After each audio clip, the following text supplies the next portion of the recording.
네, 안녕하세요. 이대입니다. 투자짐 클래스에서 새로운 걸 좀 해보려고 합니다. 그 타이틀은 Study Finance Together, 모두 함께 금융 공부란 제목으로 섹션을 하나 만들었는데요. 이 섹션에는 뭐 오늘 이따가 진행할 그 금융시장 이슈에 대한 부분을 설명해야 되는 부분과 그리고 좀 읽으면 도움이 될 만한 금융 서적을 리뷰하는 그런 내용들을 제작해서 올릴 생각이고요. 뭐 그 외에도 하여튼 금융과 관련해서 보면 도움이 될 만한 자료들을 찾아서 좀 영상으로 제작해 볼까 합니다. 그래서 오늘 그 부분을 오늘부터 시작할 거고요. 오늘 첫 시간으로는 최근에 많은 관심을 받고 있는 STO에 대해서 말씀을 드리고자 합니다. Securities Token Offering이라는 대한 부분인데요. 이 부분이 지금 이슈가 됐던 부분은 뭔가 하면 설 연휴 전 1월 19일 목요일에 제6차 금융규제 혁신회의가 열렸습니다. 이 회의에서 두 가지 사안이 발표가 됐는데요. 첫 번째는 외국인 투자자의 자본시장 접근성 제고 방안, 그리고 두 번째는 오늘 설명해 드릴 토큰 증권 발행 유통 규율 체제를 마련하는 건입니다. 이 토큰 증권 발행 유통 규율 체제 마련 건에 대해서 주요 내용으로 보면 디지털하는 방식을 통해서 상대적으로 그 재산권 보호가 잘 안 됐던 토큰 증권 투자자들의 재산권 보호를 법적으로 하겠다라는 부분, 그리고 일정 요건을 갖추면 증권사를 통하지 않고도 토큰 증권을 발행할 수 있게끔 제도화하겠다라는 부분, 그리고 마지막으로는 투자자 보호 장치가 갖추어진 장외 유통 플랫폼들을 제도화해서 안심하고 거래할 수 있도록 틀을 만들겠다라는 부분을 이번에 이 핵심회의에서 이야기가 나왔습니다. 그리고 이와 관련된 가이드라인은 2월 초 발표 예정입니다. 이런 내용이 나오고 난 뒤에 이제 STO에 대한 관심이 그전에도 물론 알고 있었던 부분이지만 더 많아지게 된 거죠. 이제 제도화 안으로 들어오기 때문에. 그러면 이제 STO, 그러니까 Security Token Offering의 의미가 뭔지를 하나 봐야 되는데요. 먼저 이게 증권형 토큰에 대한 부분을 설명드리면 일반적으로 이제 부동산과 같은 실무자산, 그리고 음원, 저작권 같은 자산, 그리고 주식이나 채권 같은 금융자산을 잘게 나누어서 이를 블록체인 기반의 토큰에 연동해서 거래가 될 수 있는 이 상품 구조를 증권형 토큰이라고 설명합니다. 뭐 이렇게 들어보면 블록체인 그리고 토큰 이야기도 이제 코인과 많이 이제 생각하게 되는데 실제 코인을 발행하는 행위를 ICO, Initial Coin Offering이라고 하고 이 같은 증권형 토큰을 발행하는 걸 STO라고 합니다. 나중에 추가로 더 말씀드리겠지만 실제로 ICO가 활발하게 발행되는 시점에 ICO 투자자들이 피해를 많이 보다 보니 이걸 SEC에서 법적인 제재를 가하고 이걸 투자자 보호 측면에서 규제를 강화했던 그런 항목을 거치면서 발생된 게 STO입니다. 그러니까 연관선상이 있는 거죠.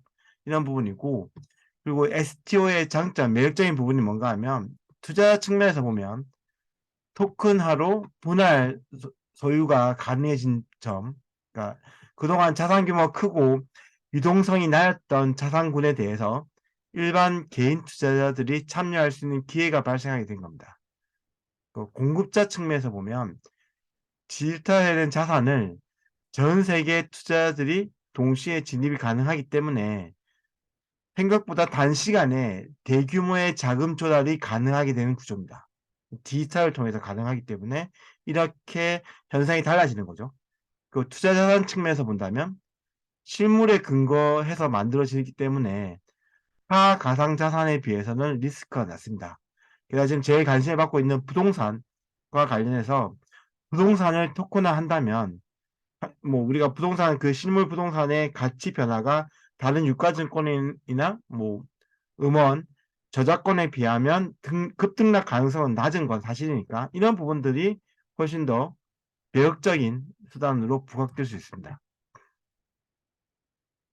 다음 내용 보시면 이러한 증권 토큰, 시큐리티 토큰과 관련해서 종류와 규제 정도에 대해서 간단히 말씀드리면 해당 차트는 키움증권 리서치센터에서 최근 만든 리포트에 포함되어 있는 내용입니다. 영국 금융행위감독청에서 정의한 토큰의 종류와 규제 정도에 대한 부분이고, 토큰은 크게 교환 토큰, 유틸리티 토큰, 증권 토큰으로 나뉩니다. 교환 토큰은 말 그대로 대체 가능한 교환 단위라는 점에서 가상화폐, 버추얼 커런시라고 불리기도 합니다. 우리가 흔히 아는 그 비트코인 같은 개념이 되겠죠. 그 순수 유틸리티 토큰은 네트워크상 재화나 용역에 접근할 수 있게 권한을 부여한 가상자산이라고 표현을 하는데, 쉽게 설명하면 백화점 상품권 같은 겁니다. 이제 백화점 상품권 그 자체로 화폐의 의미는 없지만 그 안에 화폐의 가치가 포함되어 있기 때문에 우리는 그걸 통해서 백화점에 가서 현금처럼 물건을 살 수 있게 되는 겁니다. 그러니까 이 유틸리티 토큰의 개념이 바로 백화점 상품권 같은 개념이고, 코인에서 본다면 이더리움이 이런 대표적인 유틸리티 토큰 중에 하나입니다. 그 증권 토큰은 자본시장 규제 체제에 적용 대상이 되는 증권, 그러니까 특정 투자에 관련된 부분으로 권리와 의무가 수반되는 가상자산이라는 부분입니다. 증권, 시큐리티다 보니까 자본시장 규제 체제, 그러니까 법제화가 된 거죠. 제도화돼서 좀 더 앞서 두 개의 토큰에 비하면 좀 더 엄격화되고 투자자 보호가 보강된 이런 구조로 발행이 됩니다. 그럼 지금 제가 코인에 대해서 말씀드렸고, 그리고 그 여파로 발생된 그런 문제에 대해서 발생돼서 법제화하고 규제화되는 부분으로 STO가 만들어졌다라고 말씀을 드렸는데요. 이제 각광을 받게 되었다고 말씀드렸는데, 또 하나 발행과 관련해서 여러분이 잘 아는 용어 중에 하나가 IPO입니다.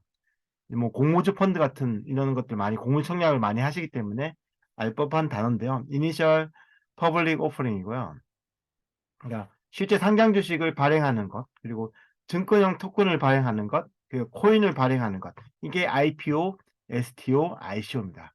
이렇게 구분할 수 있고, 내용을 쭉 보면 이 STO가 ICO와 IPO의 교집합, 이 중간 영역에서 이쪽의 장점과 이쪽의 단점을 서로 보완하고 강화하는 이런 형태로 이제 되어 있습니다. 그러니까 예를 들어서 이런 거죠. ICO에 비하면 법적인 규제나 투자자 보호가 강화되어 있는 반면에 또 IPO에 비하면 다소 또 낮은 수준. 그리고 IPO가 법정 통화로만 청약을 가능할 수 있는 반면에 STO는 법정 통화나 가상자산까지 접근할 수 있다는 부분. 이런 부분들이 서로 좀 차이가 있거든요. 그러니까 ICO와 IPO 사이에 STO의 영역이 있다라고 보시면 될 것 같고, 물론 STO 그 자체의 고유 영역도 있습니다. 이런 부분들이 IPO, STO, ICO의 차이점이 아닌가라는 생각되고요. 그리고 이제 지금 STO가 이제 부동산 증권형 토큰과 관련해서 가장 관심을 받고 각광을 받고 있는 분야가 부동산 STO입니다. 왜 부동산 STO가 가장 주목을 받는가 하면 한 세 가지 특징으로 나눌 수가 있는데요.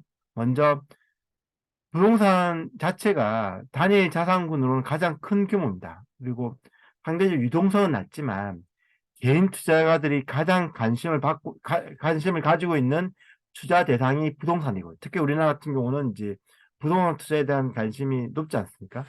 그렇기 때문에 가장 관심도 많고 가장 큰 규모의 자산군이기 때문에 STO를 통해서 활용할 수 있는 바운드가 넓어지는 거죠. 실제 국내 부동산 2020년 통계청 기준으로 보면 1경 3천조 원 수준입니다.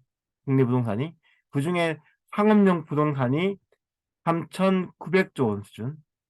그 상업용 부동산 중에 기관들이 선호하고 기관들 위주로 플레이가 되고 있는 중대형 상업용 부동산 시장은 2,900조 원 수준. 그리고 기관이 들어오기에는 좀 섭섭한 규모, 좀 아쉬운 규모인데 그렇다고 개인이 들어오기에는 좀 부담스러운 사이즈. 이런 중소형 상업용 부동산 시장이 약 300조 원 수준입니다. 이 중소형 상업용 부동산 시장이 부동산 STO가 타켓을 삼고 있는 시장입니다. 개인들이 이 부동산 STO를 통해서 좀 부담스러운 자산이었는데 여럿이 모아서 조각을 내서 투자를 하게 되면 충분히 참여할 수 있는 바운드가 넓어지는 거죠. 그렇다 해서 이런 중대형 상업용 부동산 시장, 기존 이제 기관들이 관심 있던 이 시장은 부동산 STO로 활용하기보다는 뭐 사모펀드나 상장 리츠로 커버할 가능성이 큽니다. 지금도 실제로 그렇게 하고 있고요. 이런 부분이 되고 있고, 두 번째로 부동산 STO에 주목해야 되는 부분은 일단 부동산 자체가 비교적 안전한 자산, 그러니까 앞서 말씀드린 것처럼 부동산 자산을 거치는 과정에서 어, 기초자산에 투자를 하고, 그 기초자산 부동산 같은 경우는 실물이 있고, 그 실물을 공인된 감정평가에 의해서 가치가 평가가 됩니다. 그러니까 다른 그 STO와 관련된 자산에 비해서는 이 감정평가를 통해서 실질 가치를 제대로 판단할 수 있는 이런 근거가 되는 자산이거든요. 그렇기 때문에 부동산 STO가 제도권에 편입하기가 상당히 용이한 구조가 되어 있습니다. 안전한 데다가 신뢰성이 기본적으로 있기 때문에. 그렇기 때문에 이제 상당히 관심을 가져야 될 부분이 될 수 있고요. 그리고 이렇게 이제 부동산 STO를 계속 이야기하다 보면 이제 많이들 생각하는 자산 중에 하나가 P2P 대출 플랫폼과 비교를 많이 하십니다. 지금 여기 STO가 아니라 아직 STO는 법제화되기 전이기 때문에 최근에 이제 만들어졌고 가장 유사한 형태를 띠고 있는 부동산 디지털 증권 플랫폼입니다. 우리가 잘 아시는 뭐 카사코리아, 핀볼, 펀볼 같은데 세종텔레콤에서도 진행하고 있는 걸로 알고 있고요. 이런 플랫폼 디지털 증권, 부동산 디지털 증권과 관련된 조각 투자한 내용인데 저희는 뭐 제가 일단 차이는 STO하고 일부 좀 다른 점이 있기 때문에 이 부분은 추가로 보완했습니다. 하나씩 보면 일단 이 부동산 디지털 증권 플랫폼은 이제 부동산 수익 증권을 디지털화 시켜서 디지털로 체인지 시켜서 만든 투자 수익권을 의미합니다. 대출 플랫폼은 대출 물건, 네, P2P 플랫폼이 대출 물건을 선별해서 보여주면 투자자가 그 물건의 대출을 진행한 형태입니다. 관련 법령 디지털 증권 플랫폼은 금융혁신지원특별법이고 STO는 이제 제도가 되는 거기 때문에 자본시장법 하에 제어를 받게 될 겁니다. 2월달 되면 자세한 내용이 나오겠죠. 그 대출 플랫폼 P2P는 온라인 투자금융법에 의해서 제어되고 있고 부동산이나 부동산 디지털 증권 플랫폼이나 STO는 임대, 시세, 매각 차익을 기대할 수 있고 P2P는 대출이기 때문에 대출 이자를 통해서 그 배당을 받습니다. 황금성 당연히 플랫폼이나 STO가 높고요. 대출 플랫폼은 만기까지 보유하는 그런 구조로 되어 있는 경우가 대부분입니다. 그러니까 뭐 중도 판매되는 경우는 거의 없죠. 대출이기 때문에. 그리고 투자 대상 실물 부동산, 그리고 STO는 부동산뿐만 아니라 뭐 주식 채권, 그리고 저작권 같은 다양한 자산에 투자할 수 있고, P, P2P 대출 플랫폼, PF, 담보부, 후순위 대출에 관련된 부분이다. 라는 걸 아실 수 있을 것 같고요. 디지털 증권 플랫폼이나 STO 같은 경우는 결국 자산 매각이 어려워지면, 해당 물건의 자산 매각이 어려워지면, 투자자 역시 엑시트하기가 좀 어렵긴 합니다. 뭐, 당연히 다 처분하고, 그 전체 자산에 대한 투자이기 때문에 다 처분하고 현금화 시켜야 돈을 드릴 수 있는 거고, 뭐, 그게 아니면 투자가 그 장내나, 아니, 그 플랫폼 내에서 장외 거래소에서 매매를 통해서 투자자들이 이제 각 다른 투자자와 교환하는 형태, 파업하는 형태가 되어야 엑시트가 가능한 부분이 있고, 대출 플랫폼은 그러니까 대출 가치에 대한, 담보 가치에 대한 부분이 평가가 실제 부분이 아니라 개발 이후의 담보 가치를 기준으로 하기 때문에 실질적인 그 자산 가치라고 보기는 좀 어려운 부분이 있습니다. 이러한 부분들이 차이점이 있다는 거고요. 그리고 마지막으로 이제 부동산 STO에 주목해야 되는 이유로는 이 MZ 세대와 관련된 부분입니다. 그 MZ 세대가 현재 산업 트렌드를 주도하고 있고 그 MZ 세대의 기반 무대 이제 도구는 모바일을 통해서 소비나 이런 투자가 이루어지고 있거든요. 그러니까 이런 부분들이 또 익숙한 또 세대이지 않습니까? 지금 진행하고 있는 디지털 증권 플랫폼, 부동산 디지털 증권 플랫폼이나 STO 같은 경우는 모바일 환경 그러니까 MTS 환경에서 진행될 가능성이 큽니다. 실제로 그렇게 되고 있고요. 그렇기 때문에 이런 모바일 환경에 익숙한 이 MZ 세대들이 접근이 훨씬 더 용이한 그런 자산군인 거죠. 그리고 MZ 세대들이 상대적으로 이제 부동산을 소유하기에는 큰 부동산을 소유하기에는 부담스럽지만 부동산 가치가 꾸준하게 올라간 걸 보고 있었기 때문에 이런 소액이나마 투자해서 그 가치를 공유하고 싶은 욕구들이 상당히 강하게 표출되고 있습니다. 그래서 연끌 투자까지 이야기가 나왔던 거죠. 이러한 부분을 감안할 때 상당히 이 부동산 STO가 그 투자자들의 니즈와 좀 부합되는 부분이 있다라고 보여지고 있고, 실제로 카사코리아가 진행했던 역삼 런던빌 그리고 서초 지웰타워 같은 경우는 전체 가입자 수 중에 64.5 그리고 서초는 49.3 이 정도가 2030 세대에서 가입을 했습니다. 그러니까 상당히 많은 2030 세대가 이런 부동산 초각 투자에 관심이 있고, 이런 투자는 이제 제도적으로 강화된 부동산 STO로 옮겨올 가능성이 크다라고 볼 수 있는 거죠. 그리고 이렇게 이야기 드리면 이제 우리가 흔히 많이 알고 있는 부동산 사모펀드나 공모 상장 리츠와 비교해서 부동산 디지털 유동화 수익증권이 어떤 점이 다른지 아니면 어떤 점이 유사한지를 좀 점검할 필요가 있는데, 있는 그대로 사모펀드와 상장 리츠의 차이. 그러니까 사모펀드는 소액 투자자들이 가입이 불가능하고 대부분 기관이나 고액 투자자들이 가입을 할 수 있는 상품군이고, 그리고 대개의 경우 그 중도 환매가 불가하게 돼 있고, 그리고 자본시장법에서 이야기되고 제어가 되고 있고, 자유로운 매매, 중도 환매가 불가하기 때문에 만기되는 시점까지는 자유로운 매매도 불가능한 구조. 그리고 기초 부동산은 주로 이제 기관들이 많이 들어오기 때문에 대형, 그러니까 펀드니까 또 인가 주체는 금융위원회 이렇게 이제 정리할 수 있고, 상장 리츠는 부동산 투자회사에 투자하는 일종의 지분 투자잖아요. 그러니까 주식으로 거래되고, 이 주식은 언제든지 환매 가능한 주식시장의 매매를 통해서 언제든지 주식시장 상장 거래소를 통해서 언제든지 매매가 가능한 구조로 되어 있고, 그리고 관련법은 자본시장법이 아니라 부동산 투자회사법에 의해서 하고, 매매는 자유롭고 기초 부동산은 주로 대형 큰 사이즈의 부동산에 주로 투자하고 있다 라고 이제 정리가 할 수 있습니다. 그러면 펀드와 리츠의 차이가 가장 큰 부분이 이제 투자자의 대상.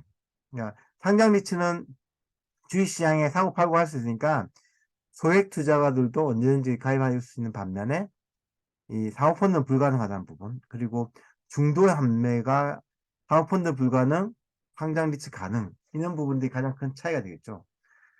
그러면 이제 부동산 디지털 유동화 수익증권, 향후 이제 부동산 STO로 대체될 부분들은 이 부분에서 보면 좀 더 유동화되는 부분, 그러니까 좀 더 자유롭게 매매할 수 있는 부분은 리츠에 가깝고, 대신에 자산에 대한 부분은 대형 부동산이 아니라 앞서 말씀드린 것처럼 기관이 투자하기에는 조금 부족한 주로 중소형 상업용 부동산에 기초자산을 두고 상품화될 가능성이 큽니다. 이러한 부분들이 이제 차이점으로 나타날 거고요. 이렇게 보면 이제 이 부동산 디지털 유동화 수익증권이 모든 면에서 좀 더 좋은 걸로 보이는데요. 꼭 그렇지는 않습니다. 현재 그 부동산 디지털 유동화 수익증권 같은 경우는 차입이 불가능하기 때문에 레버리지를 일으킬 수 없습니다. 그러다 보면 결국 그 배당 수익률 자체가 사모펀드나 상장 리츠에 비하면 다 낮을 수밖에 없는 구조가 기본으로 되어 있고요. 그리고 부동산 디지털 유동화 수익증권이 아직 그 판매는 시작이 되었고 실제 배당도 지급이 되었지만 한 사이클이 돌지 않았습니다. 뭔가 하면 실제로 건물 매입하고 건물 처분하는 이 전체적으로 종료되는 이 전체 한 사이클이 돌지 않았기 때문에 만약에 엑시트하는 과정에서 어떤 문제, 그러니까 우리가 생각하지도 못했던 아니면 진행하는 과정에서 어려운 점, 이런 부분들이 좀 더 부각이 되고 드러나야 좀 더 신뢰성을 가지는 투자 형태가 될 거고요. 그런 점에서 아직은 검증이 안 됐던, 그러니까 앞서 말씀드렸던 타 금융상품에 비하면, 부동산 금융상품에 비하면 배당 수익률이 낮고 이런 검증이 아직 좀 미약한 이런 부분에 대한 고민할 거리가 있습니다. 이제 이러한 부분들이 이제 다른 부동산 금융상품과 비교할 수 있는 부동산 STO 그리고 부동산 디지털 유동화 수익 증권의 특징이라고 할 수 있습니다. 이거 외에 뭐 제가 추가로는 안 했는데 이 부동산 STO가 실제로 이제 진행이 되고 제도화되고 뭐 시간이 좀 걸리겠죠. 당연히 이제 제도화된 가이드라인 넣을 테니까 그런 과정을 거치다 보면 단기적으로는 아까 말씀드린 카사코리아나 펌볼 같은 지금 카사코리아는 시장에 매물로 나와 있고 현재 제가 아는 바로는 모증권사에서 체결했다 M&A 체결한 걸로 저는 알고 있습니다. 뭐 구체적으로 어느 증권사인지 잘 모르겠고 말씀드리기 좀 애매하고 저도 구체적인 내용을 뭐 언론을 통해 확인한 바는 아니기 때문에 저도 이제 이야기를 듣기로는 그렇게 들어서 뭐 실제로 계약서 찍고 뭐 언론에 나오기 전까지는 저도 확인해 봐야 되니까요. 여튼 그럼 카사코리아 같은 아니면 펌블 같은 이 플랫폼 업체가 단기적으로 좀 더 각광을 받을 거고요. 왜냐하면 이게 경험이 있기 때문에. 그러니까 중장기적으로는 증권사가 아마 이에 대해서 관심을 많이 갖게 될 겁니다. 앞서 말씀드린 것처럼 새로운 세대, MZ세대들이 선호할 수 있는 상품군이고 이런 상품군이 기관보다는 일반 개인 투자자를 대상으로 개인 투자가를 대상으로 관심을 끌 수 있는 자산군이기 때문에 증권사의 새로운 비즈니스 모델로 아마 자리 잡을 가능성이 큽니다. 그래서 대형사를 중심으로, 대형 증권사를 중심으로 이런 관련된 비즈니스, 그러니까 STO와 관련된 비즈니스, 부동산뿐만 아니라 음원이나 저작권 같은 다양한 형태의 STO의 관련 업체와의 M&A 체결 아니면 관련 업체와의 업무 제휴 같은 부분으로 지금 참여를 하고 있고 이제 준비를 하고 있습니다. 이러한 부분들이 향후 금융시장에 상당한 큰 영향을 미칠 가능성이 있고 다만 이제 시작하는 단계이기 때문에 시간이 좀 필요하다라는 부분을 말씀드릴 수 있습니다. 그래서 앞으로 저도 이제 이 뭐 2월 초에 나온 자료 그리고 앞으로 시장이 변하고 제도화되고 구체화되는 과정에서 좀 정리를 해서 필요할 때마다 그때그때 이번 섹션에 모두와 함께 금융 공부라는 이 섹션에서 영상을 통해서 안내해 드리겠습니다. 이상으로 제가 준비했던 그 모든 STO에 대한 자료 내용을 마치고요. 항상 이제 금융 공부하는 금융인이 되시기 바랍니다. 감사합니다. 마무리하겠습니다.